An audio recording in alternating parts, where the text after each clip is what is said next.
அண்மை செய்தி. மக்களவை தேர்தலில் மதிமுக கட்சிக்கு பம்பரம் சின்னம் ஒதுக்க தேர்தல் ஆணையத்திற்கு உத்தரவிட முடியாது என்று சென்னை உயர்நீதிமன்றம் தெரிவித்திருக்கிறது.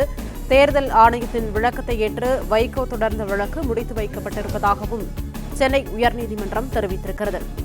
கூடுதல் விவரங்களை செய்தியாளர் ஆனந்த் வழங்க கேட்கலாம். ஆனந்த், வணக்கம். விவரங்களை சொல்லலாம். சின்னம் ஒதுக்க தேர்தல் ஆணையத்திற்கு உத்தரவிட முடியாது என சென்னை உயர்நீதிமன்றம் தெரிவித்திருக்கிறது.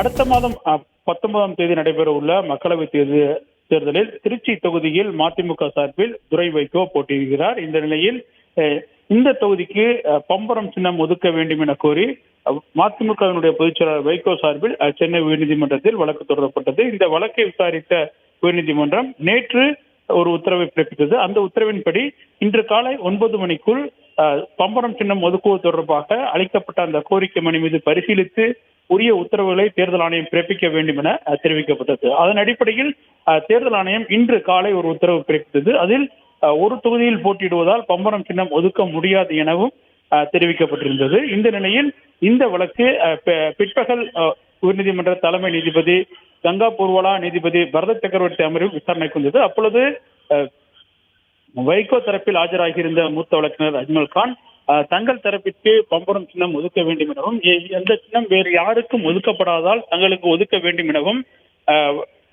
வலியுறுத்தி வாதிட்டார். இதற்கு தேர்தல் ஆணையம் தரப்பில் ஆஜராகியிருந்த வழக்கறிஞர் ஒரு மாநிலத்தில் குறைந்தது 2 தொகுதிகள் அல்லது அதற்கு மேற்பட்ட தொகுதிகளில் போட்டியிடுபவர்களுக்கு மட்டுமே பொதுவான ஒரு சின்னம் ஒதுக்க முடியும் எனவும், ஆனால் தற்போதைய நிலையில்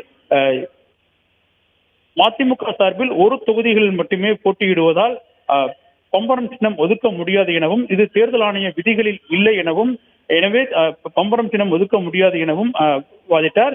இதற்கு வைகோ தரப்பில் நாங்கள் வேறு மாநிலத்தில் ஒரு தொகுதியில் போட்டியிடுகிறோம், அதையும் சேர்த்து 2 தொகுதிகள் வருகிறது, அப்பொழுதாவது பம்பரம் சின்னம் ஒதுக்க வேண்டும் என கோரிக்கை வைக்கப்பட்டது. ஆனால் தேர்தல் ஆணையம் தரப்பில் ஒரே மாநிலத்திற்குள் மட்டுமே 2 தொகுதிகளில் 2 அல்லது அதற்கு மேற்பட்ட தொகுதிகளில் போட்டியிட்டால் மட்டுமே பொதுவான ஒரு சின்னம் ஒதுக்க முடியும்.